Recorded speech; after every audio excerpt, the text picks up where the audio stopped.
पहले we'll define तवक्कुल detail में देखेंगे, स्कॉलर्स के कुछ कोट सामने रखेंगे इंशाल्लाह, कुरान और हदीस से हम देखेंगे इंशाल्लाह, रहनुमाई लेंगे तवक्कल है क्या।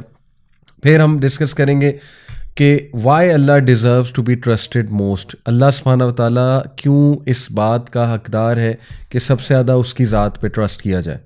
फिर हम कुछ बेसिक फंक्शंस ऑफ तवक्कल देखेंगे, उसके फ़वाइद देखेंगे, बेनिफिट्स देखेंगे। फिर इंशाल्लाह कुछ ऐसी मिसालें, क्वालिटीज़ वो क्या हैं उन लोगों की जिन्होंने अल्लाह सुब्हानहू व तआला पे तवक्कल किया, and what were the outcomes उनके इस बिहेवियर की, ये देखेंगे। और फिर फाइनली हम डिस्कस करेंगे practical ways how to boost our तवक्कुल इन अल्लाह सुब्हानहू व तआला। सो इंशाल्लाह आप लोग रेडी रहें for very heart warming lecture इंशाल्लाह। अल्लाह ताला जो है वो हमें अमल की भी तौफीक दें। सो लेट्स स्टार्ट इंशाल्लाह। सबसे पहले ये कुछ पिक्चर्स मैं आपको दिखाना चाहूँगा। देखिए ये पिक्चर से हमें कुछ फिगर्स याद आते हैं, कुरानिक स्टोरीज याद आती हैं। जैसे कि पहली पिक्चर है आग की पिक्चर, और ये पिक्चर देख के फ़ौरन हमारे जहन में हज़रत इब्राहीम अलैहिस्सलाम आएंगे कि जब उन्हें आग में फेंका जा रहा था, नमरूद का हुक्म था, तो इब्राहीम अलैहिस्सलाम जो है he was very calm and composed, और इवन फरिश्ते आए उनकी हेल्प करने, जिब्राईल अलैहिस्सलाम आए। तो आगे से उनके जो आखिरी अल्फाज थे, इब्न अब्बास रज़ियल्लाहु अन्हु कहते हैं before being throne into the fire, सही बुखारी में है।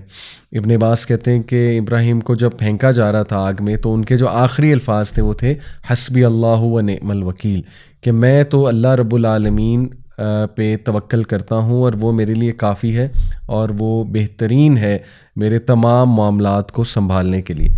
तो सुभान अल्लाह, ये उनका तवक्कल था। और इवन जिब्राईल अलैहिस्सलाम को भी उन्होंने कहा था कि मेरे लिए अल्लाह काफ़ी है, मुझे आपकी हेल्प नहीं चाहिए। फिर देखिए एक ये वेल नज़र आ रहा है, तो वेल को जहन में लाते ही हमारे जहन में हज़रत यूसुफ़ अलैहिस्सलाम आते हैं। और क्या सुभान अल्लाह स्टोरी है ये तवक्ल की, कि किस तरह वो, क्या हालत होगी एक बच्चे की उस कुएं में, और क्या उनके जहन में ख़यालात आ रहे होंगे ऑब्वियसली कि मैं अकेला हूँ और सुभान अल्लाह बाहर निकलूँगा तो सलूशन नहीं है, अंदर रहूँगा तो भूख और प्यास से मरने के चांसेस हैं। तो एक स्टक सिचुएशन, यानी कुछ नज़र नहीं आ रहा कि अब करना क्या है। लेकिन देखें उस टाइम पे उस वेल में तवक्कल ने ही फ़ायदा दिया। और आप देखें फिर story, rest of the story, Allah ने उन्हें कैसे ग्रो भी कराया, बचाया भी, और फिर किंग ऑफ इजिप्ट भी बने। तो ये स्पेशली स्टोरी उसके लिए बहुत ज़बरदस्त है, हर उस इंसान के लिए जो स्टक है किसी सिचुएशन में। फिर ये जो तस्वीर आपके सामने है, मछली के पेट में एक इंसान, समंदर की गहराई में यूनुस अलैहिस्सलाम, सुभान अल्लाह, अगेन ये तो बेहतरीन स्टोरी है उस इंसान के लिए जो टोटली डार्कनेस में और उसे नज़र ही कुछ नहीं आ रहा, टोटली स्टक है। तो देखें वहाँ पे उन्होंने जो कलमा अदा किया, ला इलाहा इल्ला अंता सुब्हानका इन्नी कुन्तु मिनज़ ज़ालिमीन, ये बेहतरीन दुआ है ऐसे इंसान के लिए जिसको समझ ही कुछ नहीं लग रही कि मैं करूँ क्या। ये दुआ राहत देने वाली दुआ है और डिस्ट्रेस को दूर करने वाली दुआ है। सही हदीस में आता है, अल्लाह के नबी सल्लल्लाहु अलैहि वसल्लम ने कहा कि जो मेरे भाई की इस दुआ को बहुत ज़्यादा पढ़ेगा, अल्लाह ताला उसको हर रिलीफ से, हर डिस्ट्रेस से इंशाल्लाह जो है वो हर डिस्ट्रेस से उसको जो है वो रिलीफ देगा।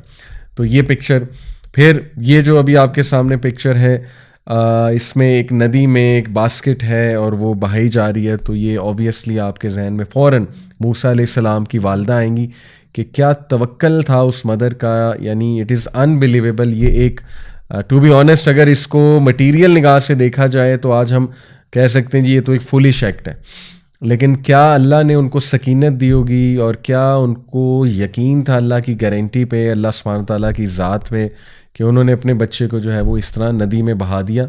और फिर देखें कि रेस्ट ऑफ द स्टोरी कि ये जो है बास्केट फ़िरौन के महल तक पहुंच गई और मूसा अलैहिस्सलाम की परवरिश फिर वहाँ पे हुई। तो सुब्हान अल्लाह, ये हमारे सामने कुरानिक स्टोरीज़ हैं। और फिर ये एक और पिक्चर आपको नज़र आ रही है, खातून जो है वो विल्डरनेस में है, माउंटेन्स हैं इर्द गिर्द, डेजर्ट है, बंजर एरिया है। तो इनको देखते ही हमें हज़रत हाजरा रज़ियल्लाहु अन्हा जो है उनकी ज़ात याद आती है। तो इंशाल्लाह इसमें भी बहुत लेसन्स हैं तवक्कल के, मैं आपको डिटेल में भी बताऊँगा। तो सुभान अल्लाह, कुरान में आ जाके जितनी भी स्टोरीज़ हैं उन सब में हर नबी, हर कैरेक्टर का तवक्कल वाज़े नज़र आ रहा है। तो ये हमारे लिए, इसलिए ये स्टोरीज़ हमारे दिल को नरम करने वाली और हमारे दिल को राहत और तक़वियत देने वाली स्टोरीज़ हैं ये। बल्कि कुरान में अल्लाह ने ख़ुद कहा कि ए नबी ये स्टोरीज़ हम आपको इसलिए बताते हैं ताकि आपका दिल मजबूत हो। तो इन स्टोरीज़ पे गौर व फ़िक्र भी करना चाहिए और तिलावत भी करनी चाहिए कुरान मजीद की ज़्यादा से ज़्यादा। अब हम डेफिनेशन पे आते हैं। तो देखिए, द वर्ड अत-तवक्कुल is derived from the word वकाला which literally means to entrust something with someone. वकाला जो है, जो इसका रूट वर्ड है, उसका मायने ये है कि किसी को कोई चीज़ सौंप देना, और to put him in charge of a matter, या उसको इंचार्ज बना देना, रखवाला बना देना किसी मैटर का, किसी काम का, and to rely on him in that, और ये करके उसे काम सौंप के या उसे कोई चीज़ दे के और रखवाला बना के फिर उस पर ट्रस्ट करना, उस पर रिलाई करना। इन शॉर्ट ये जो है वो वकाला की एक डेफिनेशन है, और तवक्कुल के कॉन्सेप्ट से ये तीनों चीज़ें जो है वो ज़ाहिर है साबित होती हैं। अत-तवक्कुल अलल्लाह according to the Islamic terminology means truthful reliance of the heart on Allah सुब्हानहू व तआला अलोन।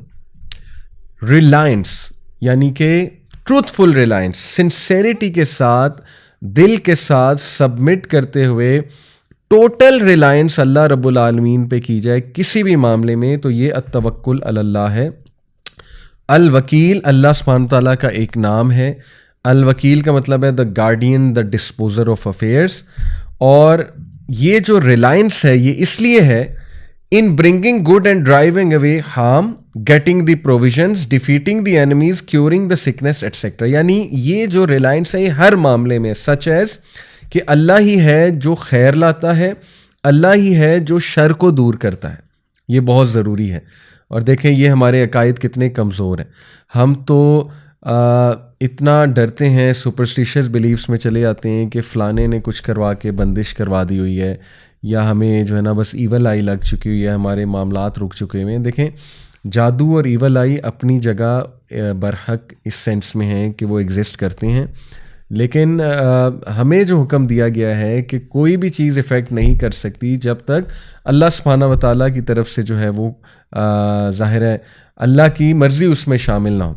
तो इससे साबित ये होता है कि हर चीज़ अल्लाह रब्बुल आलमीन के कंट्रोल में है।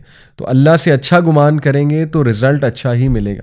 लेकिन आप पहले से डर जाएंगे, पहले से जो है वो ये सोचने लगेंगे कि नहीं नहीं नहीं, छोटी सी चीज़ ने मुझे इफ़ेक्ट कर दिया, या फ़लाना बंदा जो है उसने मेरा रिज़्क़ रोक दिया, अल्लाह माफ़ करे, या उसकी वजह से मामलात बिगड़े, तो ये मैं समझता हूँ तवक्कुल में कमी है। तो बहरहाल अल्लाह अल वकील है, और उस पर ट्रूथफुल रिलायंस की जाए किन किन चीज़ों में, कि वही है जो खैर लाता है, वही है जो शर को दूर करता है, वही है जो रिज़्क़ देता है, वही है जिससे रिज़्क़ लेना है, और दुश्मनों का मुकाबला करने के लिए भी वही है, उसी पे हम रिलाई करते हैं।